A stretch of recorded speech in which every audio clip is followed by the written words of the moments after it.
जरा सोचिए, अगर आप 2000 साल पहले के समय में होते, जहाँ हर दिन जिंदगी और मौत के बीच जंग लड़नी पड़ती थी, जहाँ जानवरों शिकार से लेकर कबीले की राजनीति तक हर कदम रोमांच और खतरों से भरा होता था। और अब सोचिए, एक दिन आपका ही कबीला तबाह हो जाता है और आप खुद को एक जानलेवा जाल में फंसा हुआ पाते हैं। लेकिन रुकिए, कहानी यही खत्म नहीं होती, क्योंकि अब शुरू होता है असली खेल। एक ऐसा खेल जहां जिंदा रहना सिर्फ एक चैलेंज ही नहीं है, बल्कि आपकी सबसे बड़ी मजबूरी बन जाती है। तो तैयार हो जाइए, क्योंकि ये कहानी आपको अंधेरे जंगलों से लेकर खूंखार दुश्मनों के बीच ऐसी जगह ले जाएगी जहां हर मोड़ पर एक नया रहस्य आपका इंतजार कर रहा है। वीडियो शुरू करने से पहले नीचे दिए गए लाइक और सब्सक्राइब बटन को दबाना मत भूलिए, ताकि आप ऐसी और भी रोमांचक कहानियों से जुड़े रह सकें। और हाँ, घंटी दबाना भी याद रखें, क्योंकि हमारी अगली कहानी आपका इंतजार कर रही है। चलिए कहानी शुरू करते हैं। तो कहानी की शुरुआत में हम देखते हैं कि एक जंगली कबीले कुछ लोग मिलकर एक जानवर का शिकार करने की कोशिश कर रहे होते हैं। जानवर भाग रहा होता है, तभी उसका पैर एक रस्सी से टकरा जाता है, जो कि एक जाल होता है। असल में ये लोग ऐसे जाल जंगल में जगह जगह पर लगा के रखते हैं। तो जैसे उस जानवर का पैर उस रस्सी से टकराता है, सामने से एक नुकीले लकड़ी का एक ढांचा तेजी से आकर उस जानवर के आर पार हो जाता है। वैसे हमारे यहाँ इस ढांचे को शिकंजा कहते हैं। अब आपके यहाँ पर क्या कहते हैं, कमेंट करके बताइएगा। सभी ये देखकर बहुत खुश हो जाते हैं और उसे नीचे उतारते हैं। फिर वो एक एक टुकड़ा आपस में बांटने लगते हैं, जिसमें किसी को देर मिलता है, किसी को पैर मिलता है, किसी को नाक का टुकड़ा या किसी को कुछ और। अब उनमें से एक आदमी ऐसा भी होता है जिसकी कोई औलाद नहीं होती है, और जब उसकी बारी आती है तो ये उसे उस जानवर के अंडकोश निकाल कर दे देते हैं और कहते हैं कि इसे खाने से औलाद की प्राप्ति होती है। पर जब ये आदमी इस बात को नहीं मानता है तो एक आदमी बोलता है कि मैं झूठ नहीं बोल रहा, और ये जो बोल रहा है ना, वही इस कहानी का मेन किरदार होता है, जिसका नाम है जैगुआर। और इसका पिता मॉरिस, जो कि इनके कबीले का सरदार भी है, वो पीछे ही खड़ा होता है। अब जैसे ही वो आदमी इसे खाता है, इसका टेस्ट इतना गंदा और खराब होता है कि वो उल्टी करने लगता है। और ये सब देखकर उस पर सभी लोग हंसने लगते हैं और उसका मजाक उड़ाने लगते हैं, जिससे वो गुस्सा होकर उनसे लड़ना शुरू कर देता है। तभी मॉरिस बीच में आकर उनकी लड़ाई रुकवा देता है और उस आदमी को साइड में ले जाकर बोलता है कि तुम्हें और मजबूत बनना पड़ेगा, तुम बार बार मजाक का पात्र क्यों बनते हो भाई।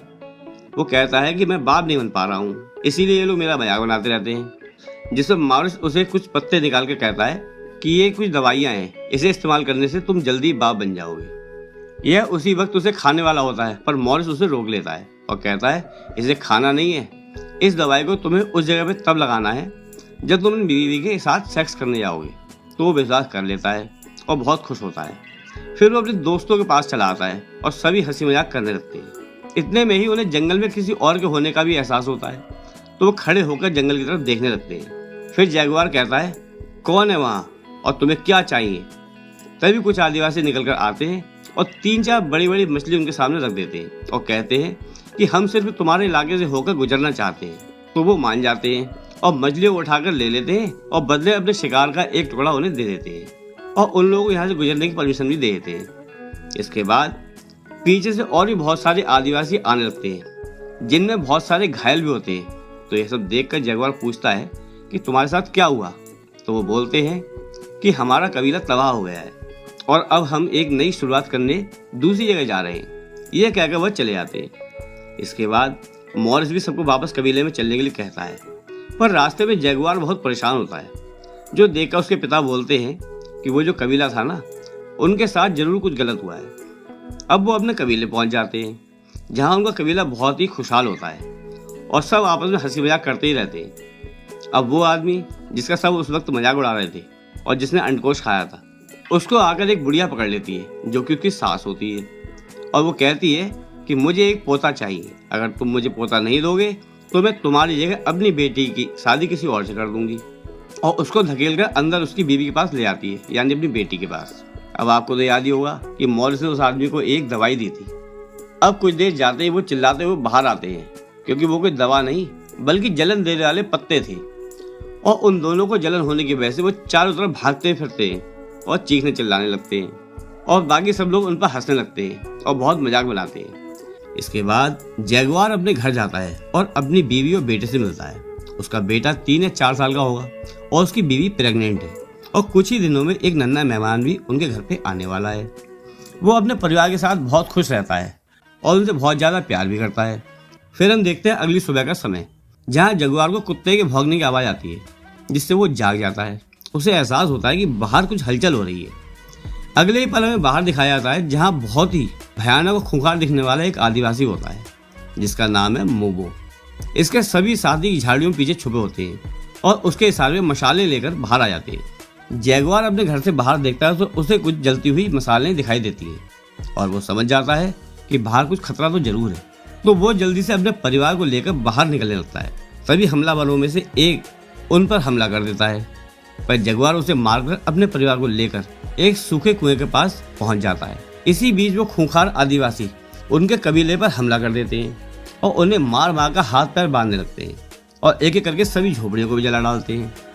वहीं जगुआर अपने बेटे और पत्नी को रस्सी के सहारे धीरे धीरे कुएं में छोड़ना शुरू करता है, लेकिन इस दौरान उन हमलावरों में से एक जगुआर को देख लेता है और भागता हुआ उसकी तरफ आता है, जो देखकर जगुआर जल्दी जल्दी अपने परिवार को नीचे तरफ छोड़ने लगता है और जिससे वो नीचे गिर भी आते हैं। तभी वो आदिवासी वहां पहुंच जाता है, पर जगुआर उसे पैर मार के गिरा देता है और इससे पहले कि वो कुएं के अंदर गिरता, जगुआर उसका पैर पकड़कर बाहर खींच लेता है। पर उसी समय आदमी कुएं के अंदर देख लेता है कि जगुआर का परिवार अंदर है, इसलिए जगुआर उसको मार मार कर वहीं जान से मार देता है। इसके बाद वो सेवन यानी उसकी वाइफ से कहता है कि मुझे अपने लोगों की मदद के लिए जाना ही होगा। हालांकि सेवन उसे जाने से रोकती भी है, पर वह अपनी पत्नी से कहता है कि मैं वादा करता हूँ कि वापस जरूर आऊँगा। ये कहकर वह अपने लोगों की मदद के लिए चला जाता है। वहाँ पर जगुआर के सभी लोगों को उन्होंने बंदी बना लिया होता है और कई लोगों को तो मार भी दिया होता है। अब यहाँ पर एक बहुत ही खतरनाक आदिवासी होता है, जिसका नाम होता है जेराद, और उसके साथ जगुआर की लड़ाई शुरू हो जाती है और वो चाकू से जगुआर के ऊपर हमला करके उसे मारने वाला होता है, पर जगुआर उसका चाकू पकड़कर उसी की तरफ मोड़ देता है। पर इससे पहले कि वो उसे मारता, यहाँ पर इन सबका सरदार मोबो आ जाता है और जगुआर को बंदी बना लेता है। हालांकि जेराद यहाँ पर जगुआर को मारना चाहता है, पर सरदार उसे रोक लेता है और कहता है कि मुझे जवान लोगों की जरूरत है। जगुआर के पिता भी बंदी होते हैं और वह अपने पिता से कहता है कि मुझे माफ कर दो पिताजी, जिससे जेराड ये बात सुनकर समझ लेता है कि ये आदमी उसका पिता है। इसलिए वो बदले की भावना में आकर जगुआर के सामने ही उसके पिता का गला दे देता है। इसके बाद वो जगुआर के ऊपर भी एक जोरदार वार करता है, जिससे वो बेहोश हो जाता है। फिर जब उसे होश आता है तो देखता है कि उसके सभी साथियों को बंदी बना दिया गया है। जगुआर कुएं की तरफ देखता है जहां उसका परिवार है। तभी सरदार का बेटा कुंबा वहां देखते हुए उसे देख लेता है और वो कुएं के पास जाता है। वो देखता है कुएं के अंदर से एक रस्सी लगी हुई है, तो उसे कुछ शक हो जाता है और कुएं के अंदर देखने लगता है। पर उससे पहले सेवन अपने बेटे को लेकर कुएं के एक पत्थर के नीचे छुप जाती है। अब कुछ न दिखने पर कुंबा ऊपर से एक बड़ा सा पत्थर भी फेंक देता है, लेकिन उसे कोई हलचल नजर नहीं आती। जिसके बाद वहां लगे हुए उस रस्सी को भी काट देता है, यानी कि अब चाहकर भी जगुआर की पत्नी और बेटा ऊपर नहीं आ सकते थे। अब उन्होंने जितने भी कबीले वालों को बंदी बनाया था, इन सबको अपने साथ लेकर एक लंबे सफर पर निकल पड़ते हैं। फिर रास्ते में इन्हें वो कबीले वाले भी मिलते हैं जो यहाँ से किसी दूसरी जगह पर अपना कबीला बनाने के लिए जा रहे थे, पर इन खूंखार आदिवासियों ने उन्हें भी पकड़ लिया था। अब ये सब के सब एक लंबे और दर्द भरी सफर के लिए निकल पड़ते हैं, जहाँ पर नदियों को पार करना पड़ता है और पहाड़ों के मुश्किल रास्तों से ही गुजरना पड़ता है। बहुत दूर जाने के बाद जब ये एक जगह से गुजर रहे होते हैं, तभी उन्हें बहुत सारे डेड बॉडीज पड़ी हुई दिखाई देती है, जिन्हें देख के समझ में आ रहा था कि इन लोगों को किसी तरह की कोई बीमारी हुई है जो छूने से फैलती है। और यहीं पर एक बच्ची भी होती है जो कि जिंदा होती है और वो उन खूंखार आदिवासियों से मदद के लिए रिक्वेस्ट करने लगती है कि मैं यहाँ पर अकेली हूँ, मुझे भी अपने साथ ले चलो। पर बार बार कहने पर भी ये लोग उसे नहीं आने देते और पीछे धक्का दे देते हैं। जगुआर और उसके सभी साथी भी उस बच्ची की हालत देख रहे होते हैं, पर उसके लिए वो बेचारे कुछ नहीं कर पा रहे थे। इसके बाद वो लड़की उन खूंखार लोगों से कहती है कि बहुत ही जल्द एक पवित्र समय आने वाला है, जब दिन में अंधेरा हो जाएगा और एक आदमी तुम सभी जालिमों को यहाँ से बाहर ले जाएगा और तुम्हारे साथ साथ पूरे साम्राज्य का भी हमेशा के लिए अंत हो जाएगा। इसके बाद वो आगे बढ़ जाते हैं और कई घंटे के बाद एक गांव में पहुंचते हैं, जहां पर बहुत सारे मजदूर होते हैं। उनकी हालत बहुत ज़्यादा खराब होने के बाद भी उन्हें यहाँ पे काम करना पड़ता है, लेकिन इन्हें यहाँ पर ना छोड़कर आगे ले जाया जाता है, जहाँ कबीले के सरदार मोबो के पास एक आदमी आता है और पूछता है कितने आदमी लाए हो। तो वो कहता है कि ये सब तो तुमको मेरा बेटा बताएगा, लेकिन इस बार हमें पैसे अच्छे चाहिए। यानी कि ये लोग इन्हें यहाँ पकड़कर इसलिए लाए हैं ताकि इन्हें बेच सके, और यहाँ पे इन्हें खोल दिया जाता है और इनके साथ जो बंदी औरतें होती हैं और सबसे पहले उनकी बोली लगाकर उन्हें बेचना शुरू कर दिया जाता है और बचे हुए आदमियों को यहाँ से आगे लेके जाया जाता है, जहाँ पर बहुत ही ज़्यादा भीड़ होती है। अब जगुआर और उसके कुछ साथियों को यहाँ पर नीले रंग का रंग लगाया जाता है, पर वो कुछ समझ नहीं पा रहे थे कि ये सब हो क्या रहा है और उनके साथ आगे क्या होगा। दरअसल यहाँ पर एक तरह का मंदिर होता है जहाँ पर इंसानों की बलि दी जा रही होती है, यानी कि नर बलि। जगुआर और उसके कुछ साथी जिनको रंग लगाया गया था उन्हें वहाँ ले जाया जाता है। यहाँ पर बहुत सारे लोग होते हैं और इन सबका किंग भी यहाँ मौजूद होता है। फिर एक आदमी सबको चिल्ला चिल्ला कर बोल रहा होता है कि हमारे ईश्वर हम पर नाराज हो गए हैं, जिससे चारों तरफ बीमारियाँ फैल रही हैं। ईश्वर को खुश करने के लिए हमें इनकी बलि देनी होगी। अब बताओ, गंदगी करेंगे ये और ईश्वर का नाम लगा रहे हैं, क्या बात है। खैर आगे बढ़ते हैं। ये कहने के बाद एक एक करके बलि की प्रक्रिया शुरू हो जाती है और फिर बारी आती है हमारे जगुआर की। लेकिन इससे पहले कि वह जगुआर की बलि दे पाते, सूर्य ग्रहण होने लगता है और धीरे धीरे चारों तरफ अंधेरा छा जाता है, जिससे यहाँ पर मौजूद सभी लोग घबरा जाते हैं और सब प्रार्थना करने लगते हैं। अब क्योंकि बलि देते वक्त सूर्य ग्रहण लग गया था, इसलिए अमंगल मानकर बलि रोक दी जाती है और इनको अशुद्ध समझकर किसी और तरीके से मार देने का फैसला किया जाता है। फिर जब सूर्य ग्रहण हट जाता है तो जगुआर के साथ बाकी सबको एक दूसरी जगह पे ले जाया जाता है और अब इन सब से बोला जाता है कि तुम लोग भागो और अपने जंगल चले आओ। इसके बाद इनमें से पहले 2 लोगों को भगाया जाता है और पीछे से खूंखार लोग इनके ऊपर भाले और अलग अलग हथियार फेंकने लगते हैं और इस तरह से इन्हें मार डालते हैं। फिर जगुआर और उसका साथी भागते हैं, पर ये दोनों दिमाग लगाकर अलग अलग होकर भागने लगते हैं, यानी कि आड़े तिरछे होकर भागते हैं ताकि उनके वार से बच सके। पर फिर भी जगुआर के साथी को एक तीर लग जाता है और वो गिर जाता है। वहीं जगुआर जैसे ही मैदान के आखिर में पहुंचता है तो एक तीर उसके भी आर पार हो जाता है, लेकिन वो अभी भी जिंदा होता है। यहाँ पर सरदार का बेटा जो कि यहाँ पहले से ही मौजूद था, वह जगुआर को मारने के लिए पास आता है, पर इससे पहले ही जगुआर का एक साथी जो कि जख्मी था वो उसका पैर पकड़कर उसे गिरा देता है, पर वो पलटकर उस आदमी को मार देता है। जिसके बाद वो चाकू निकालकर जगुआर को मारने के लिए आता है, पर इससे पहले कि वो उसे मारता, जगुआर उसे तीर की नोक से मार देता है, जो कि उसने पहले ही तोड़कर रख ली थी। अब जगुआर के वार से सरदार के बेटे की मौत हो जाती है, जिसके बाद जगुआर किसी तरह यहाँ से जंगल की तरफ भागने लगता है। इसके बाद सरदार भागते हुए अपने बेटे के पास आता है, जिसके बाद उसका बेटा उसके हाथों में ही दम तोड़ देता है। सरदार के सभी साथी वहाँ पर आ जाते हैं और अब सरदार अपने बेटे का बदला लेने के लिए पूरी तरह से गुस्से में बौखला जाता है। अब वो किसी भी तरीके से जगुआर को खत्म करना चाहता है, इसलिए वह अपने साथियों को लेकर जगुआर का पीछा करना शुरू कर देता है। वहीं हम जगुआर को देखते हैं कि जो घायल हालत में भी भागते भागते बहुत दूर आने के बाद जंगल के एक पेड़ के ऊपर आकर छुप जाता है। इसके बाद सरदार और उसके साथी जगुआर को ढूंढते हुए उस पेड़ के नीचे से गुजरते हैं, पर वो उसे नहीं देख पाते। कुछ दूर जाने के बाद मोबो अपने एक आदमी के कंधे पर खून देखता है जो कि उसका नहीं होता, और वो समझ जाता है कि जरूर ये जगुआर का ही खून है जो कि किसी पेड़ के ऊपर है। वहीं जिस पेड़ पर जगुआर छुपा होता है तो वो वहां पर देखता है कि यहाँ पर एक ब्लैक टाइगर का बच्चा है, और तभी उसकी माँ भी पीछे से आ जाती है, यानी कि ब्लैक टाइगर आ जाती है और जगुआर पर हमला करने ही वाली होती है, जिससे वो भागना शुरू करता है। और जिस तरह वो कबीले वाले थे, अनजाने में वो उन्हीं की तरफ भागते हुए आने लगता है। इतने वो लोग भी जगुआर को देख लेते हैं और उसके पीछे भागने लगते हैं। दरअसल जगुआर अपनी जान बचाने के लिए बहुत ही तेज भाग रहा होता है और उसके पीछे जो वो खूंखार ब्लैक टाइगर भी भाग रहा होता है। लेकिन इससे पहले कि वो जानवर जगुआर को पकड़ता, तभी बीच में एक आदमी जगुआर को पकड़ने के लिए आ जाता है, जिससे वो जानवर उस पर हमला करके उसे एकदम से चीर फाड़ डालता है। अब जगुआर यहाँ से तो बचकर निकल जाता है, लेकिन कबीले वाले अब भी उसका पीछा कर रहे होते हैं। कई घंटे लगातार पीछा करने के बाद एक मोड़ ऐसा आता है जहाँ पर रास्ता ही खत्म हो जाता है। दरअसल ये बहुत ही ज्यादा ऊंचा झरना होता है और यहाँ से कूदने का मतलब होता है मौत। लेकिन जगुआर को पीछे भी मौत थी, इसलिए वो यहाँ से कूदने का फैसला कर लेता है और वहां से कूदकर सीधे नीचे जा गिरता है। और उसकी किस्मत अच्छी होती है कि वो बच जाता है और किनारे में पहुंच जाता है।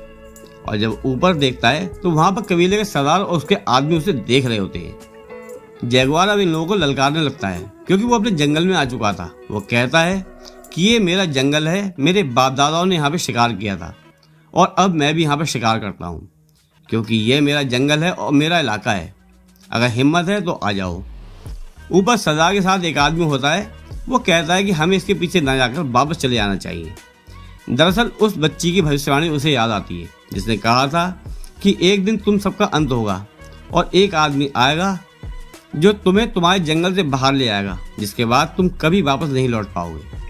जिसे सुनकर सरदार चिढ़ जाता है और उसे चाकू से मार डालता है क्योंकि वो डर चुका था और डर जाने का मतलब है मौत। इसके बाद वह खूंखार आदिवासी एक एक करके वहां से कूदने लगते हैं, जिससे इनके एक आदमी की मौत भी हो जाती है, पर बाकी बचकर किनारे पर आ जाते हैं।